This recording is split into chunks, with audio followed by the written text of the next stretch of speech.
Hi, everybody. Welcome. Thanks so much for coming. Thanks to those of you students that nominated me to give a last lecture. My name is Jennifer Chase, professor of writing, creative writing, and some humanities classes here. And sometimes, much more importantly, alum of FSCJ. And so I titled this presentation, Finding Fun and Freedom in Failure. So we'll see if that's true, all right? I do want to say a little bit of a worry that I have about this series being called Last Lecture. Not sure if students nominated me for this because they want to hear from me one more time and that's it, or who named it that. But I guess we may never know. So, my idea today is for us to think about failure, or how we define failure, and to try to maybe switch the paradigm up a little bit and to change our perspective. So we'll see. Have you ever seen a flying trapeze artist? I remember as a kid going to see circus performers and the flying trapeze. And there's a drum roll and this drama, right? And the artist, as the drum roll goes and you're looking up, and the artist will try to make a move, right? And try to connect with someone else and flip and pirouettes. And it's always one of the last moves that somehow fails. And the person falls onto the safety net, hopefully, and bounces for kind of a long time. They're bouncing there, just kind of, and you're in the audience, and the music stops, and the announcer says the person is going to try again because they are not going to be defeated. They are not going to fail. And they do the drum roll, and it's for a long time. You know, they're climbing in their tights all the way to the top of the circus tent, and guess what? Drum roll, and you're nervous for them, right? And they accomplish this goal. And as I'm older now, I wonder, maybe it was a setup, right? Because a lot of times we really root for the underdog. We really want each other to succeed. There's something, I think, really innately human about the compassion that we feel when we see someone publicly fail.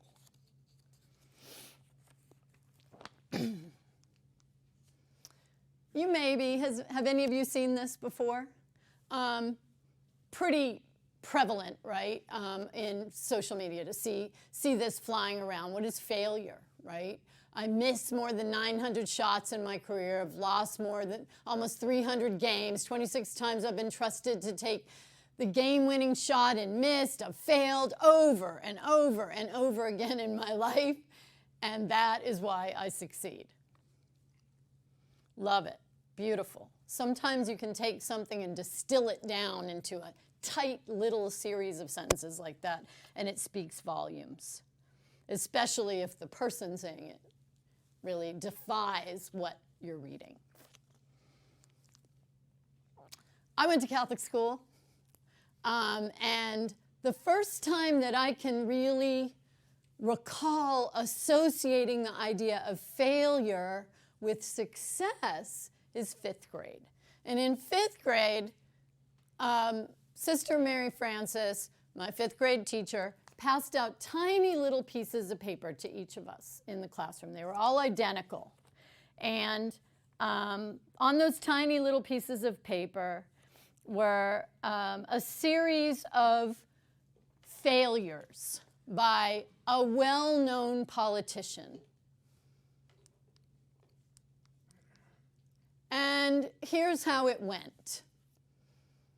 Failed in business, age 22. Defeated for legislature, age 23. Second failure in business, age 24. Suffered nervous breakdown, age 27. Defeated for speaker, age 29. Defeated for elector, age 31. Defeated for Congress, age 34. Defeated for Congress, age 39. Defeated for Senate, age 46. Defeated for vice president, age 47. Defeated for Senate, age 49. Anybody want to take a stab at it? Wow. Well, the present I have to bring you're not going to want, really, because they are Experience Magazine stuff. But yes.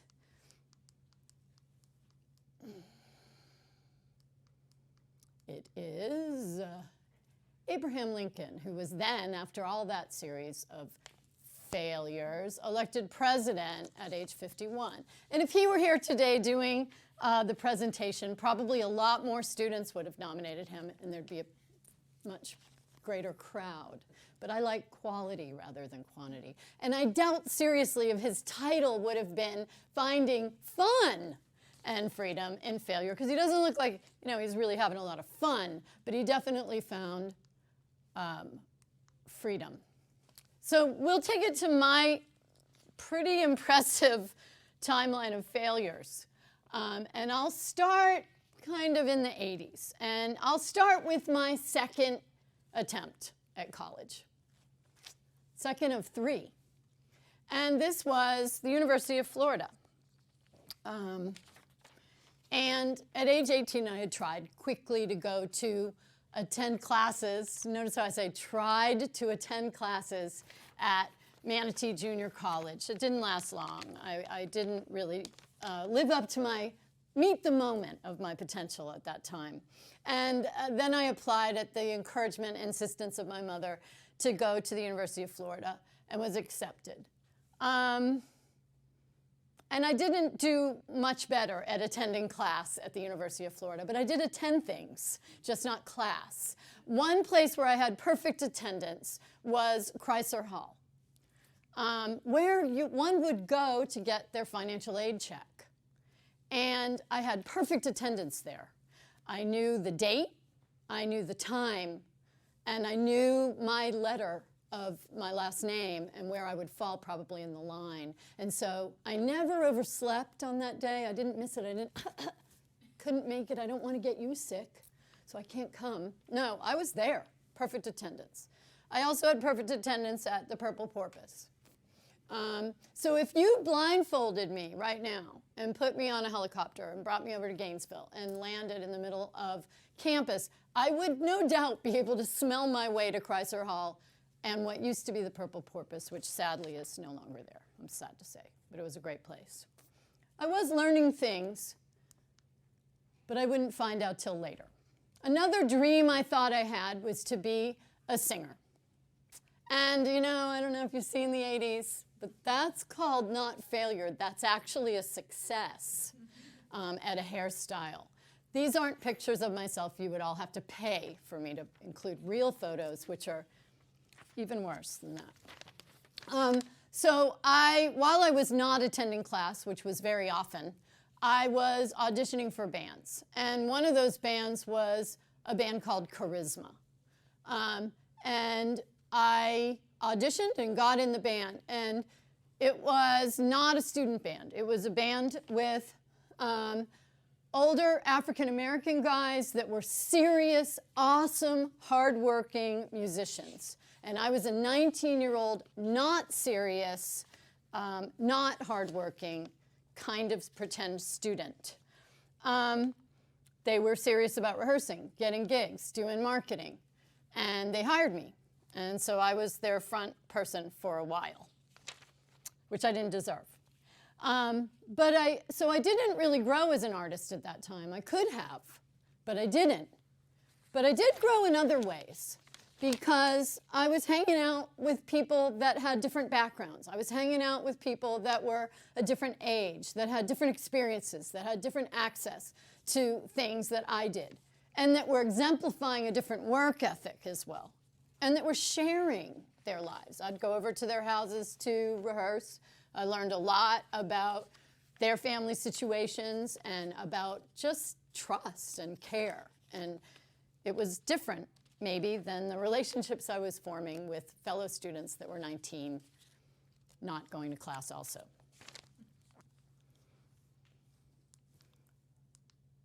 Another place I was hanging out when I wasn't going to class, which was a lot, which was in front of the Carpenter Library at the University of Florida. And it's a place called the Plaza of the Americas. And I didn't realize it, but I was getting an education there too when I wasn't in class, which was a lot. Did I mention that?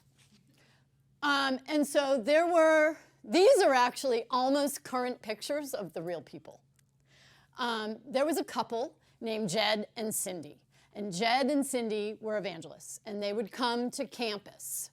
And they would have a really interesting way of telling stories. They'd tell their own story, their own narrative of salvation from their perspective. But they also were real demonstrative in attacking students that were walking by.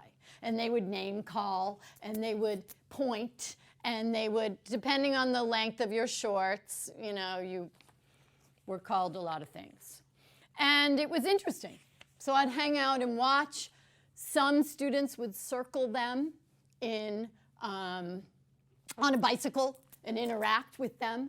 Other students would go out of their way, intelligent students, go out of their way and walk around to try not to be subject to being confronted and attacked and called out and name-called. And it was an interesting introduction to theater for me. I was going to do an impersonation, but I'm thinking I'm not going to do that right now. It's really good. And some words that are one syllable are like 5 syllables, but I'll see you afterwards if you want me to do that real quick. Another thing that was going on at the same time, in the same place, at the Plaza of the Americas at the University of Florida on campus, were the Hare Krishnas. And the Hare Krishnas had a student group. And since 1971, every day at lunchtime, you can get Krishna lunch. And it's vegetarian food. And the Hare Krishnas, and they have a student group also of Hare Krishnas, will give you this beautiful lunch. And you can sit and watch Jed and Cindy and eat your lunch and interact with other students. And they, by contrast, had a different way of telling a story. They had a story to tell, just like Jed and Cindy. But their way was not confrontational. Their way was to show, not tell. Instead of me telling you why I believe the way I believe, I'm going to share my lunch with you. And if you want to learn more about it, then you can. So I was learning about the dynamics of storytelling, learning about sharing, trust. I wasn't learning the subjects in my classroom. There were other things going on politically. I was a pretty self-absorbed student at 19. I wasn't paying attention. I was a pretty privileged student. I didn't realize that. I thought I could fail as many times as it didn't matter because I'll just start some other day and go back to school again. I wasn't aware of that, but I was becoming aware. And so I was aware that freedom and access to things some of my band members didn't have that I had. I was aware that in a place in South Africa, there was a system of apartheid in place. I was aware that some students were doing stuff about it, and that there was a large student protest where students approached their university at UCLA and said, divest, get your money out of anything in South Africa or we are not going to class. And professors participated, and guess what? Apartheid ended. So I was learning. And it was free, that part. But despite all of this learning I was doing, I still was not going to class. I still was showing up for my financial aid check. And I eventually quit the band Charisma with a K and quit college and really pissed my dad off and my mom. And I had a beautiful transcript here with F's and W's. There's no president here, anyone that hired me, right? It was littered with F's and W's. There were 2 A's on my transcript, believe it or not. Personal growth and development and creative writing. I showed up for those things, And my dad said, you can go back again someday, my friend, and next time it's on your dime. A dime, for all of you, is a thing that 10 cents, 10 pennies, which is another, you can't have it on your Cash App, probably. No. So what is, yeah, more hair. Again, these aren't my real pictures. My pictures of myself at that time are much worse, and you'd have to pay me for those. Failure. The fact of someone or something not succeeding. So I don't think I can even honor the word failure by calling that list of things failures, because it was absent of one important thing, effort. I didn't attempt to go to class. I didn't attempt to utilize. I didn't attempt to work hard. So you can't fail if you're not trying. So Michael Jordan and I have a lot less things in common now than we did before, because his list was showing his attempts where he failed. I'm showing you things I just didn't do. I joined another band. I moved to Tampa. My student loan debt followed me. Went to a place called the Brown Derby. A couple weeks later, got fired from that band in the rain at the Brown Derby. My dad came and picked me up in the station wagon. Pretty embarrassing. But I did go and work for my dad, and I learned some stuff, and I failed at more stuff, and I made more bad choices, and eventually made a good choice. And at 31, I was a single mom, decided to go back to school for a third time. And I went back to FSCJ, Kent campus. Start the commercial.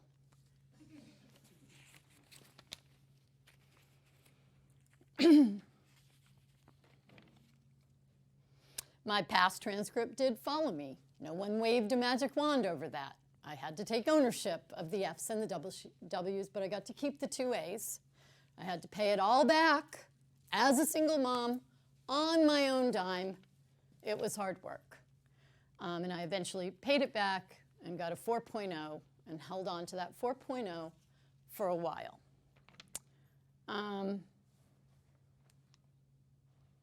And I did have a learning experience, many, many learning experiences here. Unlike the University of Florida, I can tell you every single professor I ever had.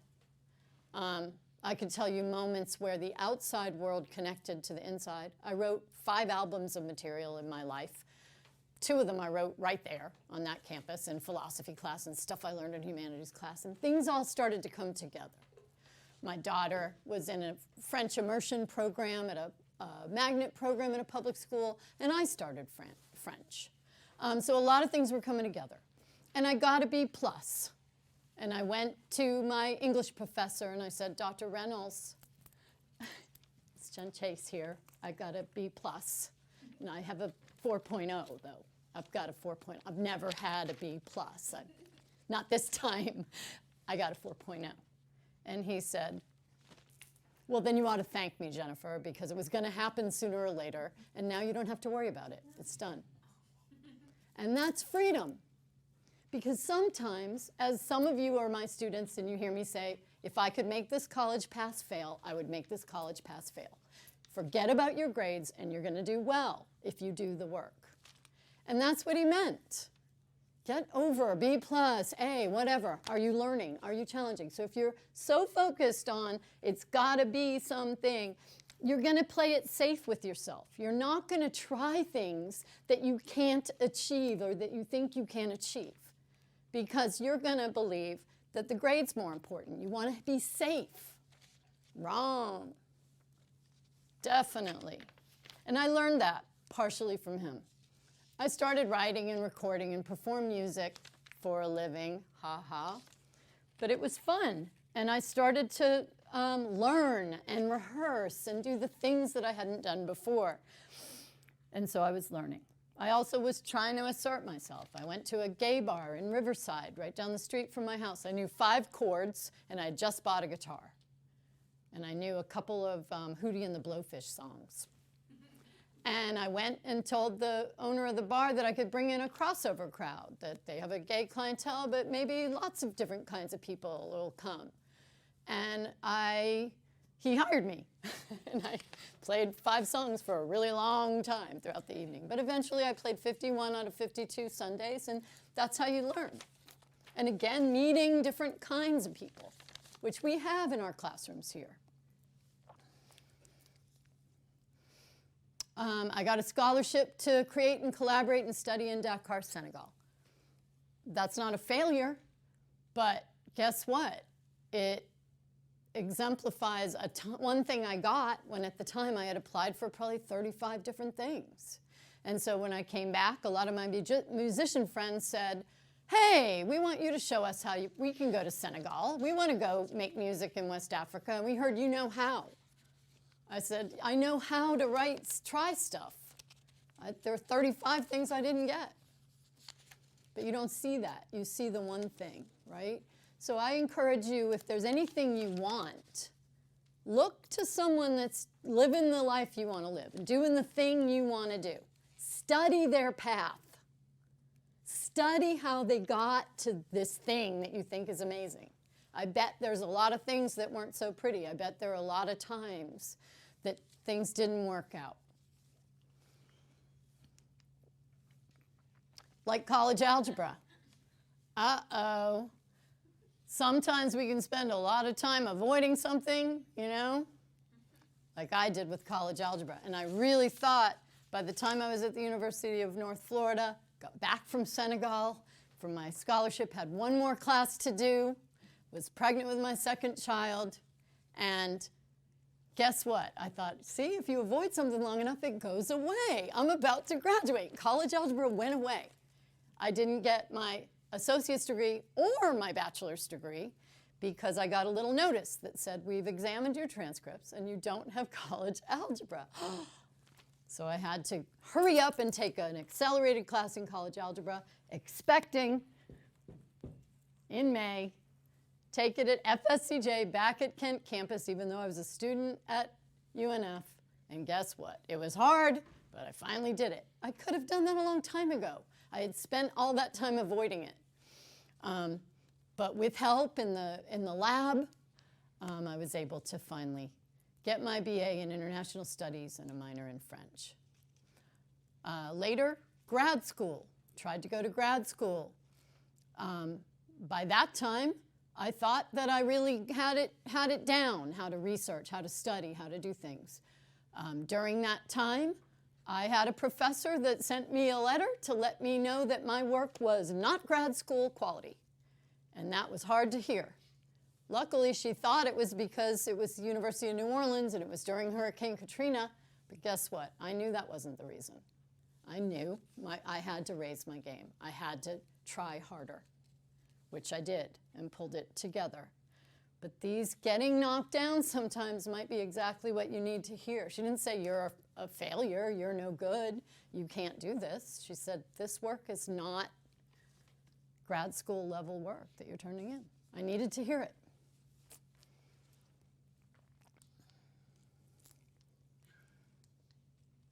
And that brings me to rejection, right? And rejection letters. I had a friend a long time ago, Gary Smalley, guitar maker, collaborative partner on my second album with me, Marihana, and he told me he could wallpaper his house in rejection letters. At the time, I didn't think that was going to happen to me. Things were going fairly well. I could wallpaper my house, and maybe your house, in rejection letters. So get used to it.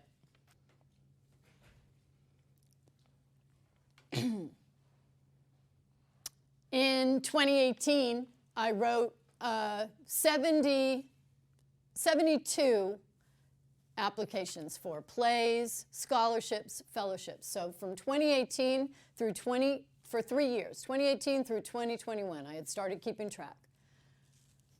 And out of those 72, I got 69 rejection letters. 3 things that I got were life-changing things. One was a residency in Oaxaca, Mexico. Amazing time in 2021. The other was one monologue of one of my plays got off Broadway.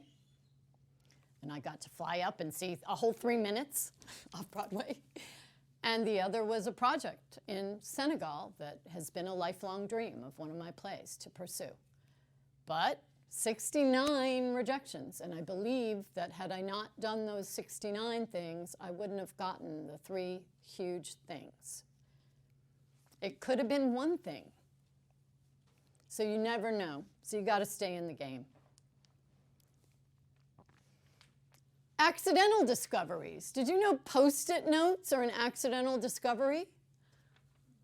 The scientist that was tasked with finding some sort of adhesive that can't come off, it did the exact opposite. He thought he was a failure. He definitely thought he was going to get fired. But that adhesive that actually comes off easily is what really changed. I can't live without my Post-it notes. The microwave, tea bags, x-rays, Play-Doh, penicillin, look it up. This is my oldest daughter's friend, Martha, who was just at my house the other day visiting from Denver. She just finished her degree recently in health and nutrition and became a nutritionist. Lifelong dream, worked really hard, got a job at a hospital, hated it. She was embarrassed. She didn't want to tell her parents. She didn't want to tell anybody. She had talked about nothing but this dream. She started this nutritional TikTok, and then one day she's mountain climbing and put in how oysters can give you nutrition. And she pulls an oyster out of her pocket while she's mountain climbing and gets 5 million hits or whatever on it. And now she has a whole thing called Oyster Bay. She's starting her own raw mobile oyster truck. And she is on fire, guys. She's on fire. Do you think she wasted all that time in getting her master's degree? I don't think so. I think these were the steps, her path, like Abraham Lincoln's, right, to get to this triumphant, happy moment. Thomas Edison, I've not failed, I've found 10,000 ways that don't work. I think I saw that here somewhere. Some sort of inspirational quote. The other thing we touched on a little earlier, and I'm almost to the end because I want to hear from you, is the idea about freedom, right? The idea of identifying freedom. The idea of identifying that we don't have a one-size-fits-all. We all have different experiences. We have different ways of telling our stories. We have different access, right? So it's important to recognize in finding fun and freedom and failure that it isn't frivolous either. That sometimes we only get one shot at something.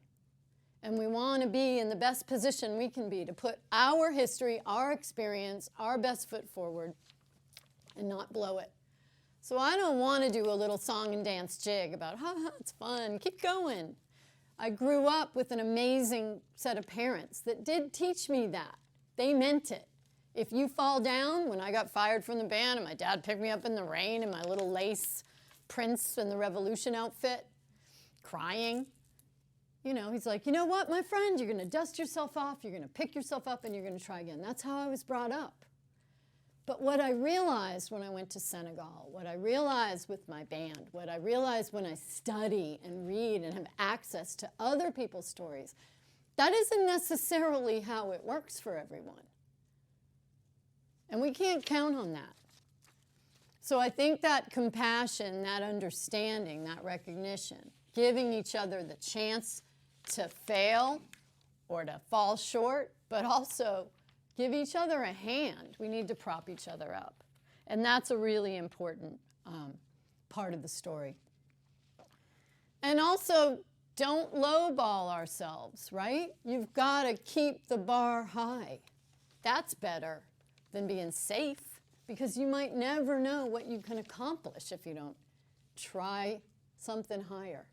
The same guy that told me he could wallpaper his whole house with rejection letters came into the recording studio on my first album one day, and he heard a song. It's one song on the whole album that I didn't write. And he said, wow, that's amazing. Your performance on that record for that song is amazing. I thought he meant this because the songwriting's better, because I didn't write that one. And he goes, you never would have done that. And I'm like, that's true. Like, that's a great song.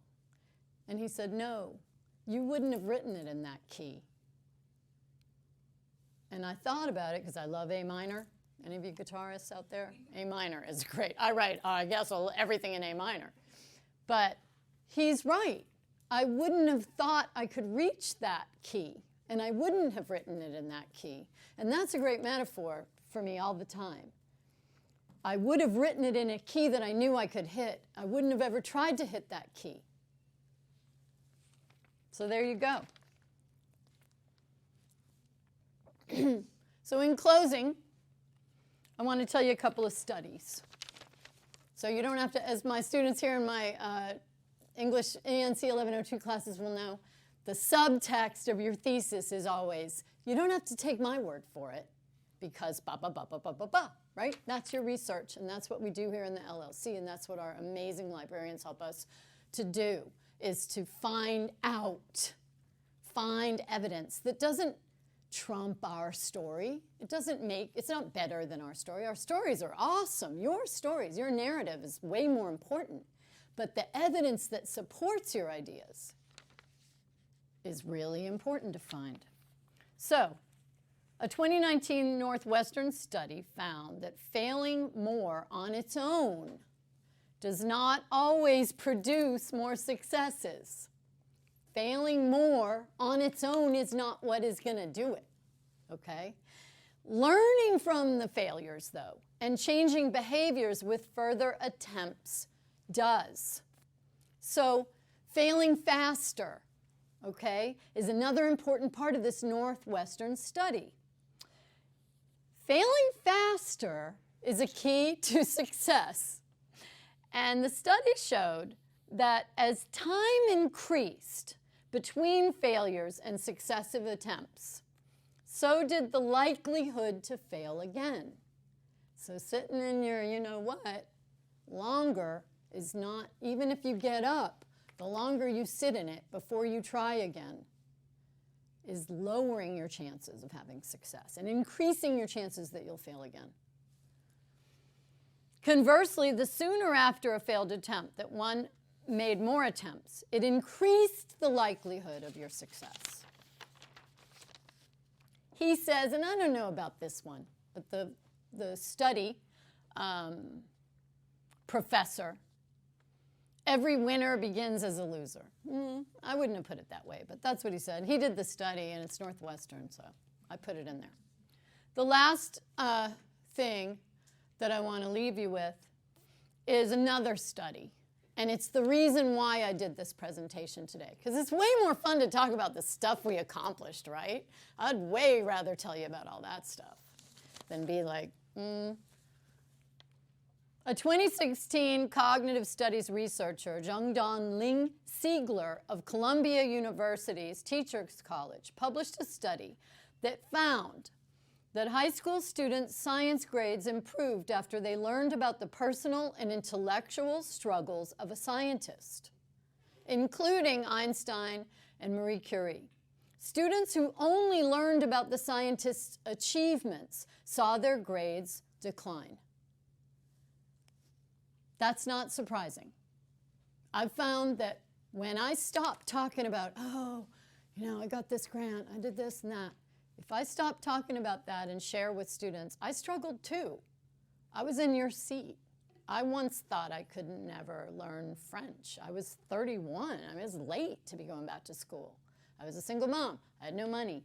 But then I tried to take advantage of these opportunities. And when I started teaching, I was at a different campus. I don't know who the students were talking about. It's not important. But I was in the ladies' room washing my hands, and I heard two students talking about, that class. I hear that a lot, right? I'm glad I was there and they could see me there so they weren't talking about my class. I don't think. They said, that professor, he just talked on and on about himself. And I thought, oh, God, that hurts. but I'm glad to hear that because I need to pay attention to that. And that's why I did this presentation for you today, because I think it's important for you to know that all of us have tried hard at things, or even not tried and had opportunities that we just didn't take advantage of. And so I want to tell you that you all have stories to tell and ways to tell them, and that's it. Done. Thank you.